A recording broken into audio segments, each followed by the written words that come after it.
The Orlando Magic used their off time to reset. And boy, does it look like they reset. A resounding win over the Oklahoma City Thunder, a slump-busting game from Paolo Banchero, and a whole lot more.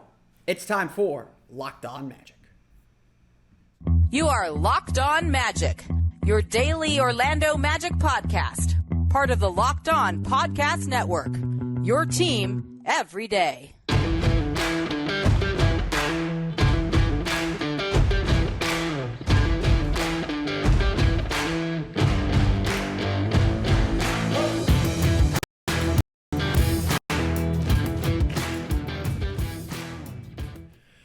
And you are indeed Locked On Magic. Today is January 5th, 2023. My name is Philip Rossman-Reich. I'm the expert and site editor over at OrlandoMagicDaily.com. You can follow me on Twitter at PhilipRR_OMD. On today's episode of Locked On Magic, the Orlando Magic get their reset, play like they did when they were winning, and yes, get a big win over the Oklahoma City Thunder. We'll go over that game coming up here in just a moment. But first, we want to thank you again for making Locked On Magic part of your day every day, no matter when you listen to us, whether it's first thing in the morning, whether it's right when we upload. We truly appreciate you making Locked On Magic part of your day every day. Every day. Remember, there's a great Locked On podcast covering every single team in the NBA. Just search for Locked On and the team you're looking for, the Locked On Podcast Network. It's your team every day. Today's podcast is also brought to you by BetOnline. BetOnline.net has you covered this season with more props, odds, and lines than ever before. BetOnline, where the game starts. As the Orlando Magic practiced over these last 2 days, getting the weekend off for New Year's Day, for the New Year holiday, they talked a lot about getting a reset. On a 3-game losing streak where they said they just did not come to games as prepared or as focused on the game plan as they needed to be, this Magic team wanted to kind of reset themselves. And with 2 days of practice, a rare back-to-back day of practice at home at that, the Magic got that opportunity. They got that opportunity to get back down to their basics, to get back down to their fundamentals, to reinforce things defensively and offensively that they want to do that have slipped and tend to slip when you don't have practice time. And so the Magic took advantage of this time. They worked real hard on Monday with practices, with 5-on-5 scrimmaging. Tuesday was more of a rest and teaching day, but the Magic knew they needed to kind of get back to what they were doing well. And yes, they faced an Oklahoma City Thunder team that was coming off a home road back-to-back, which banned home road back-to-backs. Those are schedule losses. And yeah, this looked like a schedule loss for the Thunder. No offense to anyone that would think otherwise or don't think those exist. The Magic looked like a well-rested team. They looked like a very focused team. And they were playing a Thunder team that, while still playing well, just didn't have that extra oomph and didn't have that extra bit of energy. And so as Orlando took the lead, and again, they earned the lead. It's not like the Magic didn't deserve to win this game, or that's an excuse. OKC had their opportunities, but the Magic played the way that we expect them to play. In a brilliant first half, especially a brilliant second quarter where they outscored Oklahoma City 39-25, Orlando moved the ball effectively, getting around the horn, getting to the basket, getting to the foul line, as we know this team is capable of doing. Defensively, they were in place at all times, creating a bit of a wall to stop Shai Gilgeous-Alexander and spraying out to three-point line to contest shots. They made Oklahoma City's life in the paint extremely difficult, while they themselves lived in the paint and were able to get the shots and the quality shots that they wanted. Most importantly, the swagger and confidence that this Magic team played with during their win streak seemed to return. The team felt like it could dominate. It imposed its will on the game, and they took as much as a 22-point lead. This was just, the first half especially, was just sound Magic basketball. This is how the Orlando Magic want to play. This is how the team wants to play at its very peak. And they looked like it and played like it in a major way. They looked fantastic. And again, if the Magic continue to kind of build off of this and play the way that they know they're capable of playing, they should be able to continue their winning ways and should be able to continue to stay in this postseason chase and to continue to build wins the way that they want to build them. The second half, though, was a bit of a struggle.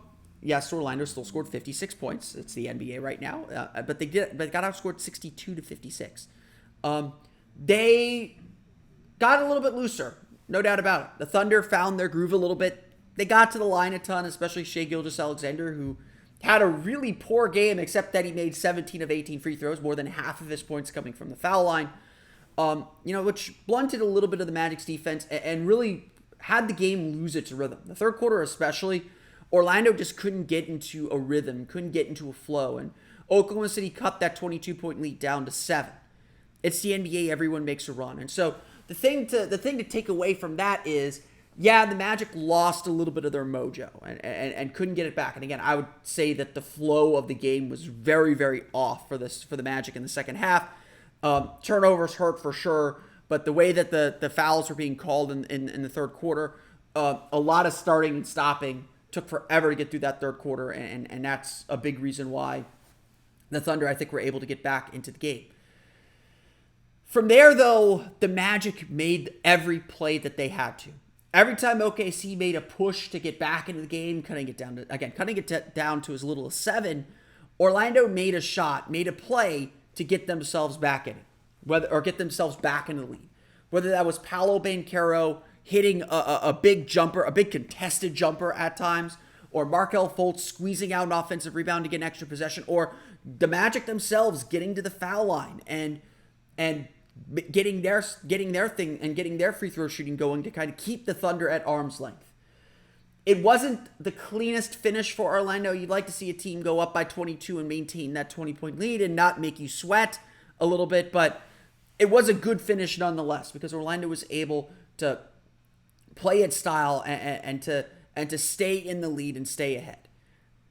These are good things. Winning is good, and it doesn't matter how you win. You're going to learn something. You hope to learn some lessons through winning, but the Magic were able to get contributions from so many players. 8 different players scored double figures. Cole Anthony was the only player who played Wednesday night who did not get into double figures. He had 6 points. We'll get into the box score here, but the 8 players in double figures ties a Magic record, one that they set, I believe, earlier this year, one that they had tied as well earlier this season. But that just shows the balance that this Magic team can have and how effective this team can be when everybody is contributing. And I mean everybody contributed. Caleb Houston, RJ Hampton, Markelle Fultz had some really strong moments. Mo Bamba had some strong moments. Gary Harris was fantastic. Everybody contributed. And again, that's Magic basketball. Jamal Mosley said forever that everything has to be by committee, that we have to play, that we want to play by committee. We want everyone to be able to contribute and everyone be able to give something.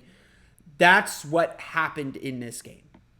And so the Magic played their game. They got back to who they want to be. They reset themselves, and they put themselves in a great position to win. The Orlando Magic defeat the Oklahoma City Thunder 126 to 115. We're going to go over the box score here in just a moment and dive a little bit deeper into those individual performances. But first, a quick word from our pals at BetOnline. BetOnline.net is your number one source for sports betting info, stats, news, and analysis. Get the latest odds and trends for every professional and amateur league out there, from pro football to college bowl season to basketball, the bowl season's over, and plenty more. We've got it all at BetOnline.net. If you love sports podcasts, you can find those at BetOnline as well. I believe the Paolo Banchero rookie odds are down to 1 to 7. That's how much of a favorite he is. Essentially, you bet $7, you only get 1. So not a great bet, but probably the winning bet. I think it's pretty much cinched up. Barring injury. Head to the website today or use your mobile device to learn more. BetOnline, where the game starts. So let's run through the final box scores. The Orlando Magic defeat the Oklahoma City Thunder 126 to 115. Again, it does. I say that the Thunder score 115, and yes, I know they scored 150 on Tuesday night. It doesn't sound like the Magic played great defense, but let me say, NBA scores are weird. 100 isn't quite the standard it used to be, but the Magic did play really good defense in this game. The Thunder shoot 40.4% overall, 36 for 89 from the floor. They only get 9 offensive rebounds, 5 of them from Kenrich Williams. So Orlando does a decent job on the glass. The Magic actually hold the Thunder, who are number 3 in the league in points in the paint per game, to just 30 points in the paint and 15 for 41 shooting in the paint. This was, I may add a little bit more on top of this later on, but this was a fantastic defensive effort. This was a fantastic defensive game.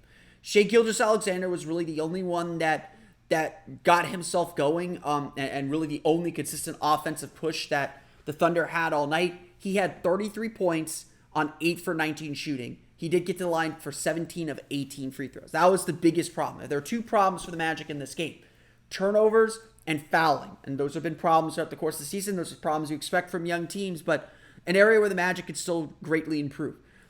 So having said that, off 17 turnovers, Oklahoma City only scored 20 points. So you limit those mistakes, and the score looks a whole lot cleaner for the Orlando Magic. Having said that, obviously the fouling on Shai Gilgeous-Alexander was the biggest issue. A lot of touch fouls in that second half. Again, you got to adjust to how the game is being played, but Shai did a great job drawing that contact. A lot of credit for this defense should go to Gary Harris. 18 points, 5 for 10 shooting, 3 for 5 from beyond the arc, 5 for 6 from the foul line, 27 minutes.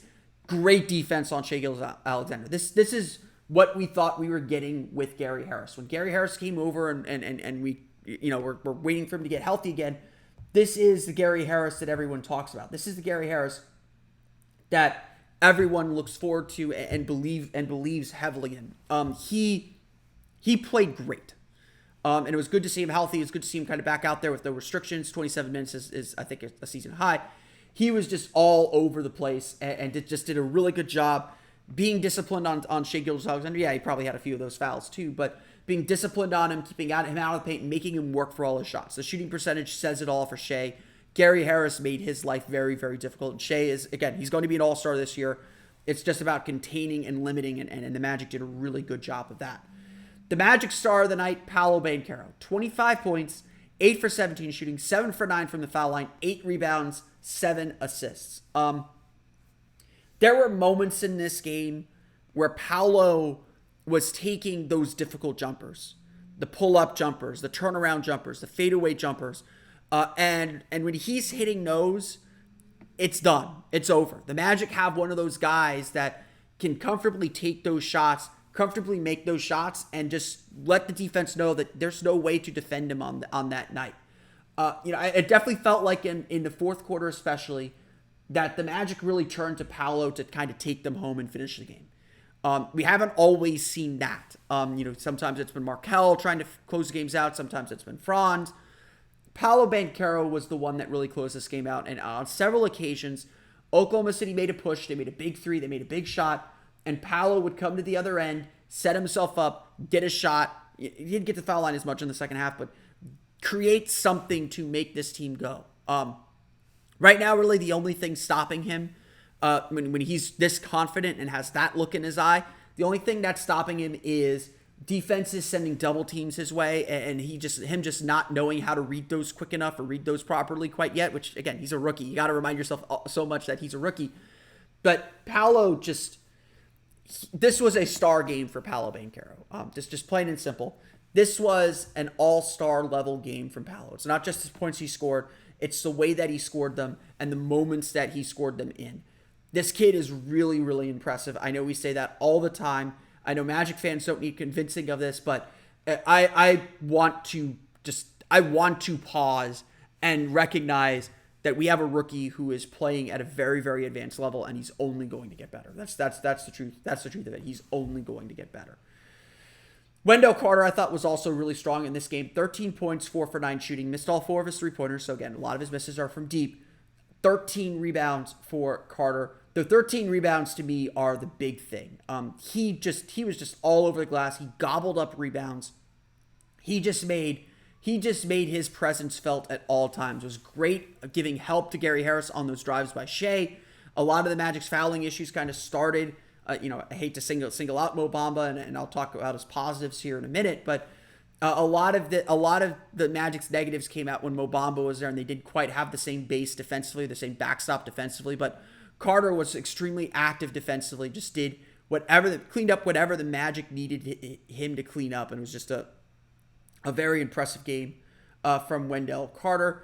Markelle Fultz, a solid game with 13 points, 5 for 8 shooting, 6 rebounds, 4 assists, 4 turnovers. So, Kel had moments. Again, 3 offensive rebounds were the big one. He had a big offensive rebound late in the fourth quarter as Orlando was trying to keep their lead at a comfortable margin, not let the Clippers make a late run.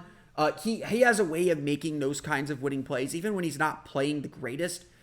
He found his shots here and there. He wasn't really hunting his shots. He was doing a good job distributing and keeping everybody involved and keeping the Magic's offense good. The offense flows just so well with him out there. Again, it's always really hard to quantify the ways that Markelle Fultz makes this team better. And he certainly did in this game. Certainly made this team a whole lot better in this one. But overall, just a really strong, just a really solid game. Not the greatest game, but a solid game from Markelle Fultz. We're going to dive into some of the bench players in our next segment when we talk a little bit about going by committee. So I'll save them for that. But Orlando shoots 51.9% from floor. They're 13 for 33 from beyond the arc, so a solid percentage there. 29 for 36 from the foul line. 13 offensive rebounds for the Magic. 26 assists on 42 field goal makes.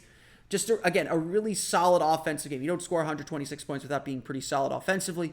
Orlando was in a good flow offensively. And despite what the numbers say, all the players will tell you that they believe they are a good offensive team. Whether they can play well offensively depends on whether they defend well, whether they're able to get out in transition, whether they're able to get into that flow, into that rhythm, and get themselves going.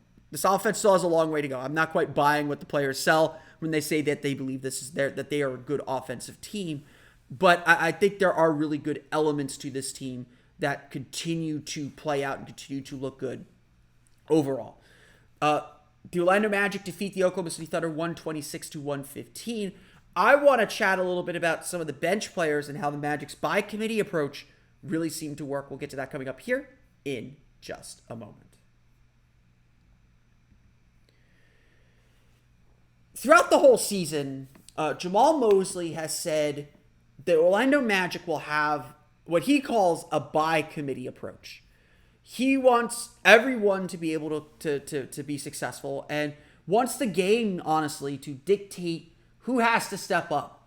The ball will naturally find the player that needs to score. And, this by committee approach is really the Magic saying we want and we have the confidence in everyone on our roster to make a contribution and to do something positive out on the floor.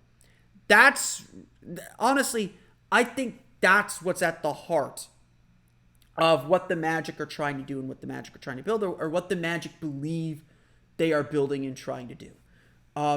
That's at the heart of it. Now, this by committee approach, this belief that any player can be your leading scorer,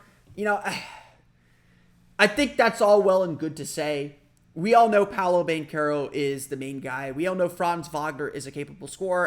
And really this by committee approach is finding that third guy to give them 15 points a night, 15, 16, 17 points a night, and then having role players that will fill in elsewhere. The reality for this season, though, is everyone's had to be a bit by committee. Everyone's had to be ready because of all the injuries this team has faced, because of all the suspensions this team has faced. And so there is, obviously you want that confidence, you want that faith in your team, in anyone on your team to step up and play. And again, everybody on this team has had a moment. Everyone on this team has made a winning play and contributed somehow to a victory this season. That's been the beauty of the season so far, as this team is learning how to win and continuing to improve. For the Magic, though, this had to play out in a big way on Wednesday night. Still down players with suspension. Bol out in his health and safety protocols. The Wagner's out for the suspension. Kevon Harris, Admiral Schofield out. Players had to step up as the team continued to piece together a lineup and piece together playing groups with what they have, with only 9 players available, and all 9 played. So it's encouraging, and part of this philosophy, that Caleb Houston comes out and scores 11 points on 4 for 9 shooting with 3 for 7 from beyond the arc, including 5 rebounds and 3 offensive rebounds. Making an impact everywhere. And look, there's a lot that Caleb Houston does that doesn't show up in a box score. He is an excellent defender, especially help side. He understands his help rotations really, really well for a rookie. He is an excellent defender, and there is a clear reason why the Magic are investing so much in him and want him out there. He played fantastic. This might have been his best game of his young career, not just because he scored and hit some big shots throughout the game, but because he was everywhere defensively, helping set the tone on that end.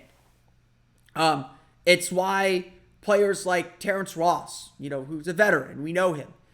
He's been in and out of the lineup all year long. He's sometimes been out of the rotation, just to let younger players play. When the Magic need him, he steps up and has a classic Terrence Ross performance. 18 points, 6 for 9 shooting, 3 for 4 from deep, 5 rebounds. Just a constant threat, a constant moving threat. Guy who could hit from beyond the arc, just someone that the defense had to account for in this game.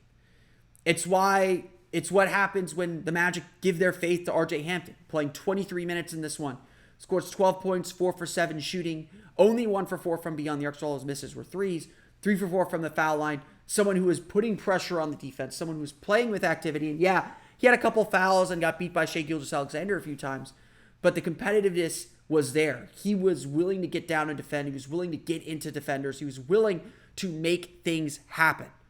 And sometimes he forced it, and I think that's the biggest thing with RJ Hampton. And, he's had so limited time that he, I think, tries to do too much. But when he played within himself, when he was really composed and calm, he made a really positive impact in this game. It's why, a player like Mo Bamba, even with 10 points, 4 for 6 shooting, making some shots around the basket, hitting some key jumpers, sometimes being a bit late defensively, but being there still to challenge shots and contest shots. And honestly, he had 2 rebounds, so he did a good job kind of keeping the Thunder off the glass at times as well, when he didn't have to step up and play help. The point is, for the Magic to win and for the Magic to succeed, they need contributions from everybody who plays. They need to have the faith and belief in everyone that they can do something positive, that they can make good things happen. And that's what the Magic saw Wednesday night. And that was the big takeaway because, there have been so many times during all the injuries, during all the suspensions, that the Magic haven't gotten the best from everyone. Yes, maybe against the Lakers, against the Pistons especially, during this 3-game losing streak, Paolo and Franz weren't at their best. And it's hard for the Magic to win when those two guys aren't playing well, because then you're asking a lot of these players to pick up their slack. The Magic needed everyone to be at their best Wednesday night to win. Even with the rest advantage, even with everything else, the Magic were going to need contributions from everybody. That's how Oklahoma City plays. They will get buckets, they will get baskets from everybody. The Magic got those contributions. They got those contributions from every single player. Everyone who touched the floor made a positive impact. And that's what it's going to take to win. That's what it's going to take for this Magic team to take those steps forward, to be a better team, to be a winning team, to be a team that can be a factor. That's what it's going to take. And the Magic showed that they can be that team once again. Now, obviously, everyone's going to come back pretty soon. Franz Wagner is going to play tonight against the Memphis Grizzlies. He'll be back in action with his suspension served. Admiral Schofield, Kevon Harris, more players that the Magic really trust. Whether they should or not is a debate for later. I think they should. They've been very good this year. They'll be back as well. And, Jamal Mosley said that Jalen Suggs may be available as well. And there's certainly some signs indicating that Jalen Suggs will make his long-awaited return on Thursday as well. Still, that philosophy is going to remain.